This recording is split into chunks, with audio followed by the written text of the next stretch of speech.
Hello, नमस्कार, good morning. आमच्या YouTube चॅनलमध्ये तुमचं स्वागत आहे. आज आहे गोडूचं वॅक्सिनेशन. सो आजचा दिवस थोडा हेक्टिक होणार आहे. सकाळी रेडी होणार आहे आणि पटापट आम्हाला जायचं आहे वॅक्सिनेशनसाठी. आणि गोडू तर खूप खुश आहे. बिचाराला माहीत नाही त्याला किती त्रास होणार आहे. आज गोडूसाठी त्याच्या आत्याने आणलेले नवीन कपडे काढले होते. जसं की तुम्हाला माहिती असेल, लहान बाळांसाठी घेतलेले नवीन कपडे आधी स्वच्छ धुवून घ्यायचे असतात आणि मग ते वाळायला घालायचे असतात, कारण त्यांनी रॅशेस किंवा इरिटेशन होऊ शकतं. तर कपडे धुतल्यानंतर त्यावर एवढे क्रिजेस पडले होते की ते अजिबातही नवीन वाटत नव्हते, म्हणून मी त्यांना नीट प्रेस करून घेतले. आणि आता वेळ होती बॅग पॅक करायची. बॅगमध्ये घेतली मी माझी पर्स, माझी घेतली थर्मास बॉटल, त्यामध्ये गरम पाणी भरलेलं होतं, मिल्क पावडर, नंतर घेतले बेबीसाठी डायपर्स, वेट वाईप्स आणि घेतलं एक छोटं नॅपकिन, स्वॅडल आणि इम्पॉर्टंट म्हणजे त्याचे हेल्थ रेकॉर्ड्स.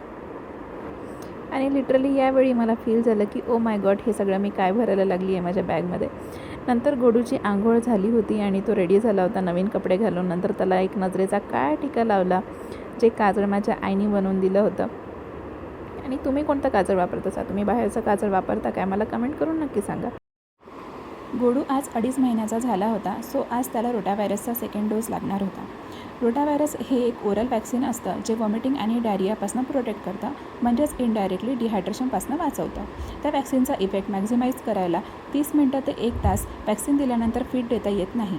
हे मला यावेळी माहिती होतं, म्हणून मी आधीच गोडूला पोटभर फीड करून घेतलं आणि त्यामुळे गोडूला आता खूप झोप येत होती. आणि मग फायनली आम्ही निघालो. यावेळी आमच्यासोबत मम्मी पप्पा पण होते. आजकाल बेबीसाठी 2 प्रकारचे वॅक्सिन अवेलेबल आहेत.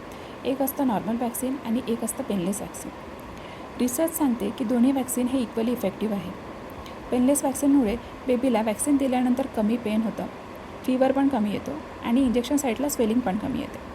पण अर्थातच पेनलेस वॅक्सिन हे नॉर्मल वॅक्सिनपेक्षा थोडे महाग आहे. आणि नॉर्मल वॅक्सिन गव्हर्नमेंटला फ्री ऑफ कॉस्ट अवेलेबल असतात, तुम्ही ते पण घेऊ शकता. पण आम्हाला लास्ट टाईमच त्याचं रडणं पाहावलं गेलं नव्हतं, म्हणून आम्ही डिसाईड केलं की we will go for painless. आम्ही हॉस्पिटलला पोहोचलो आणि मी नेहमीप्रमाणे बापांचा आशीर्वाद घेतला.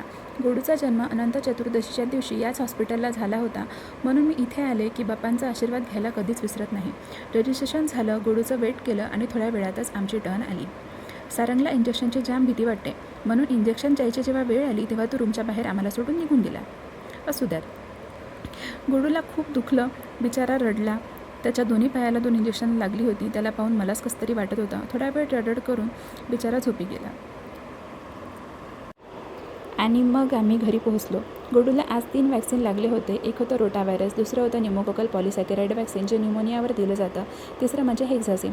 डिप्थेरिया, टिटानस, पर्टुसिस, हेपॅटायटिस बी, पोलिओ, हिमोफिलस इन्फ्लुएन्झा टाईप बी या सगळ्या 6 डिसीजेसवर हे एक कॉम्बिनेशन वॅक्सिन आहे. तर तुम्हाला आजचा व्हिडिओ कसा वाटला हे नक्की कळवा. Thanks for watching and follow for more.